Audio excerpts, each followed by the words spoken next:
Hey guys, அஸ்ஸலாமு அலைக்கும். இன்றைக்கி நம்ம இந்த வீடியோவில் எதை பற்றி பார்க்க போகிறோம் அப்படின்னு பார்த்தீங்கன்னா, தக்காளி ரசம் எப்படி பண்ணுறது அப்படின்னு சொல்லிட்டு தான் பார்க்க போகிறோம். அதுக்கு தேவையான இன்க்ரீடியன்ட்ஸ், நான் 2 பிக் சைஸில் பெரிய அளவு தக்காளி எடுத்து வச்சுருக்கிறேன்.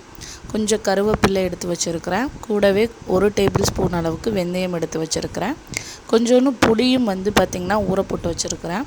இது கூடவே ஒரு பச்சை மிளகாவும் எடுத்துக்கோங்க. இப்போ அரைப்புக்கு தேவையானது என்னென்ன அப்படின்னு சொல்லிட்டு நம்ம பார்த்துடலாம்.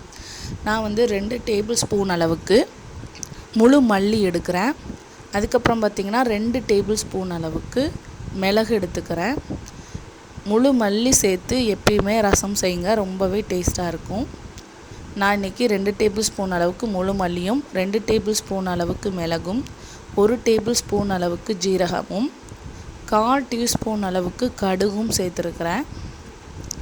இது கூடவே பார்த்திங்கன்னா ஒரு பச்சை மிளகாய், 8 பல் பூண்டு, கொஞ்சோண்டு கருவேப்பிலை போட்டு நல்லா கொரன்னு அரைச்சி எடுத்துக்கிறணும். பச்சை மிளகாய் பார்த்திங்கன்னா காரத்துக்கு ஏற்றாற் போல் சேர்த்துக்கோங்க. இப்போ இதை இந்த மாதிரி கொரன்னு நல்லாவே அரைச்சி எடுத்தாச்சு.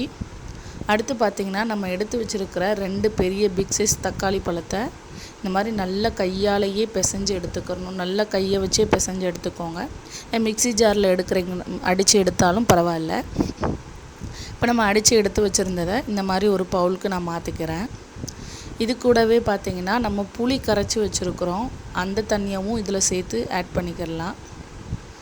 அப்புறம் கொஞ்சோண்டு பெருங்காயத்தூள் இதோடையே நான் சேர்த்துக்கிறேன். 1 டேபிள் ஸ்பூன் அளவுக்கு மஞ்சள் தூள் சேர்த்துக்கிறேன். இது கூடவே 1.5 அளவுக்கு 1.5 டம்ளர் அளவுக்கு தண்ணீரும் சேர்த்துக்கிறேன். அது கூடவே மல்லி செடியும் ஆட் பண்ணிவிட்டு இப்போ ஒரு கடாயில் ஒரு 2 டேபிள் ஸ்பூன் அளவுக்கு நான் தேங்காய் எண்ணெய் சேர்த்துக்கிறேன். ரசத்துக்கு நான் எப்பயுமே தேங்காய் எண்ணெய் தான் யூஸ் பண்ணுவேன். ஸோ நான் 2 டேபிள் ஸ்பூன் அளவுக்கு தேங்காய் எண்ணெய் சேர்த்துட்டு எண்ணெய் நல்லா காஞ்ச உடனேயும் வெந்தயமும் சேர்த்துருக்குறேன். வெந்தயம் நல்லா வறுபட்ட உடனேயும் நம்ம ரெடி பண்ணி வச்சுருக்கிற இதை சேர்த்து நல்லா அரைச்சி வச்சுருக்கிறத நல்லா சேர்த்து இந்த மாதிரி வறுத்து எடுத்துப்போம். இது நல்லா ஒரு மாதிரி ஸ்மெல் வர ஆரம்பித்த உடனேயும் இப்போ நம்ம ரெடி பண்ணி வச்சுருக்கிற தக்காளி புளி கரைசலை இதோட சேர்த்துருவோம்.